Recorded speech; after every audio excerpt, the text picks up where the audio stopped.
بہت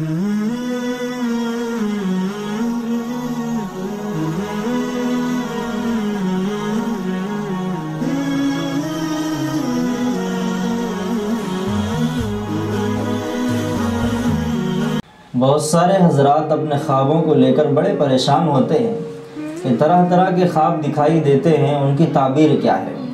بعض مرتبہ خواب میں خوفناک خواب بھی دکھائی دیتے ہیں اور بعض اچھے خواب بھی دکھائی دیتے ہیں۔ ایک بات یاد رکھ لیجئے کہ خواب یہ کوئی اسلام سے الگ چیز نہیں ہے۔ اسلام میں اللہ کے نبی صلی اللہ علیہ وسلم نے اتنی واضح بات ارشاد فرما دی کہ اس کو سمجھ لینے کے بعد پھر کبھی کوئی انسان اپنے خوابوں کو لے کر پریشان نہیں ہوگا۔ چنانچہ نبی کریم صلی اللہ علیہ وسلم کا ارشاد ہے، الرؤیا الصالحۃ من اللہ، اگر سچے اچھے خواب پڑے تو وہ اللہ کی جانب سے ہے، والحلم من الشیطان، اور برے خواب وہ شیطان کی جانب سے ہوتے ہیں۔ خواب جو عموماً ہم کو دکھائی دیتے ہیں وہ تین طرح کے ہوتے ہیں۔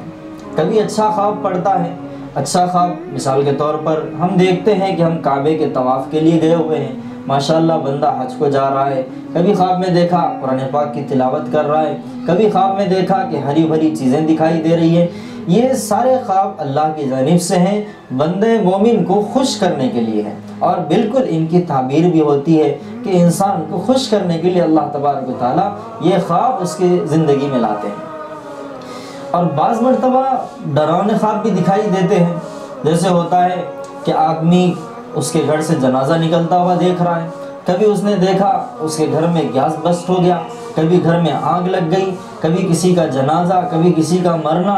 یہ ساری چیزیں والحلم من الشیطان، شیطان کی جانب سے ہے، اور یہ بندے مومن کو پریشان کرنے کے لیے۔ یاد رکھیے اس کی ہرگز کوئی تعبیر نہیں سوائے انسان کو پریشان کرنے کے، اور کوئی مقصد نہیں ہے۔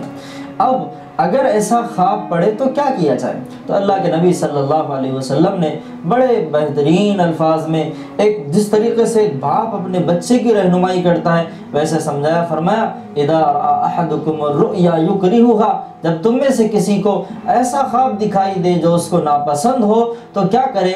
فَلْيَبْصُقْ عَنْ يَسَارِهِ ثَلَاثًا، وہ اپنے بائیں جانب دھتکار دے، وَلْيَسْتَعِذْ بِاللَّهِ مِنَ الشَّيْطَانِ ثَلَاثًا، 3 مرتبہ شیطان کی پناہ مانگے، اعوذ باللہ من الشیطان الرجیم، یا اعوذ باللہ من هذه الرؤیا، اے اللہ میں آپ کی پناہ مانگتا ہوں اس برے خواب سے، اس خوفناک خواب سے۔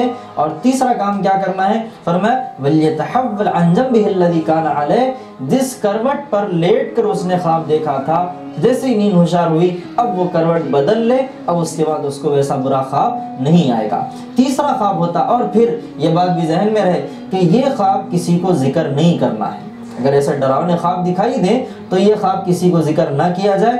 حدیث میں اللہ کے نبی صلی اللہ علیہ وسلم کا ارشاد ہے کہ ایسا خواب تعبیر کے ساتھ لٹکا ہوا ہوتا ہے، اس کو جیسے تعبیر دی جائے گی ویسے ہی خواب زندگی میں ہوگا۔ مثال کے طور پر آپ اپنے دوست کے پاس صبح صبح خوفناک حالت میں جاتے ہیں اور کہتے ہیں کہ یار آج میں نے خواب میں دیکھا کہ میں ایک راستے سے جا رہا تھا، اچانک ایک گاڑی آئی اور اس نے مجھے ٹکر مار دی۔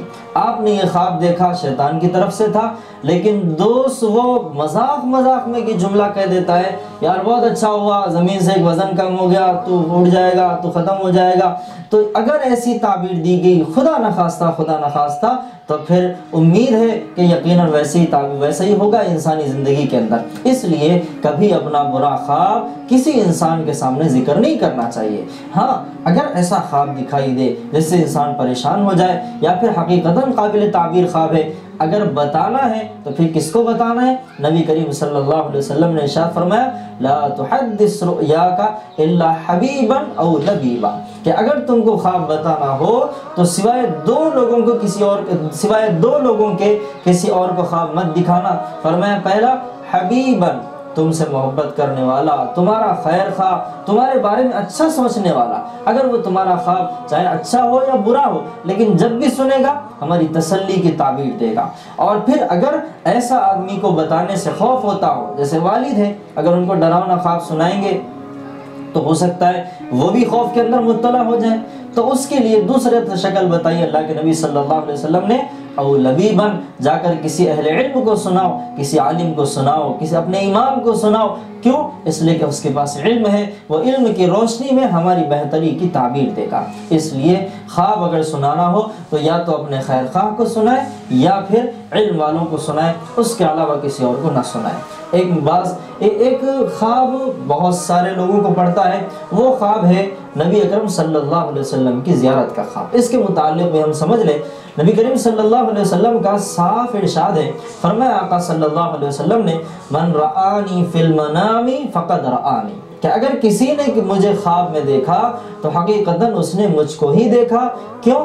اس لیے کہ دوسرے لوگوں کی شکلوں میں جو خواب آتے ہیں ہمیں ڈرانے کے لیے یا ہمیں پریشان کرنے کے لیے، تو ہو سکتا ہے کہ شیطان ان کی شکل لے کر آ رہا ہو، لیکن جب حضور اپنی ہمارے خواب میں آئے تو اللہ کے نبی صلی اللہ علیہ وسلم نے یہ بات کلیئر کر دی، فرمایا فَإِنَّ الشَّيْطَانَ لَا يَتَمَثَّلُ فِي صُورَتِي، کہ شیطان میری صورت میں ہرگز نہیں آ سکتا، میری شکل میں ہرگز نہیں آ سکتا۔ لہٰذا اگر کسی نے مجھے خواب میں دیکھا حقیقتاً اس نے مجھ کو ہی دیکھا، لیکن ان باتوں کو لوگوں کے سامنے بتانا اور اب عجب میں مبتلا ہونا، تکبر میں مبتلا ہونا، یہ غلط بات ہے۔ ہاں، اپنی خوش قسمتی سمجھے، سعادت سمجھے اور اللہ سے دعا کریں اللہ ہمیں ایسے ہی حضور کی زیارت نصیب کرتا رہے، اور جیسے دنیا میں اللہ نے زیارت نصیب فرمائی آخرت میں بھی اللہ تبارک و تعالیٰ اللہ تبارک و تعالیٰ سے زیارت کی دعا کریں۔ اس لیے ایسے جو مختلف خواب دکھائی دیتے ہیں، ساری باتیں آپ کو سمجھ میں آ گئی ہوگی کہ خواب جیسے بھی ہوں ان کو ان کیٹیگریوں میں تقسیم کریں۔ اچھے خواب اللہ کی جانب سے، جن کی تعبیر اچھی ہوتی ہے، برے خواب شیطان کی جانب سے اور ان کی کوئی تعبیر نہیں ہوتی، اور ایک تیسرا خواب جو انسان کے صبح سے شام تک کے خیالات ہوتے ہیں۔ آدمی رات میں دیکھتا ہے صبح شام تک میکینک کا کام کر رہا ہے، رات میں خواب میں دیکھا کہ اس کے پاس ہزاروں گاڑیاں آ گئی میکینک کی شاپ میں، تو یہ خوابوں کی بھی تعبیر نہیں ہوتی۔ اللہ سے دعا ہے اللہ تبارک و تعالی ہم میں سے ہر ایک کو اپنے تمام مسائل کو قرآن و حدیث کی روشنی میں حل کرنے کی توفیق عطا فرمائے۔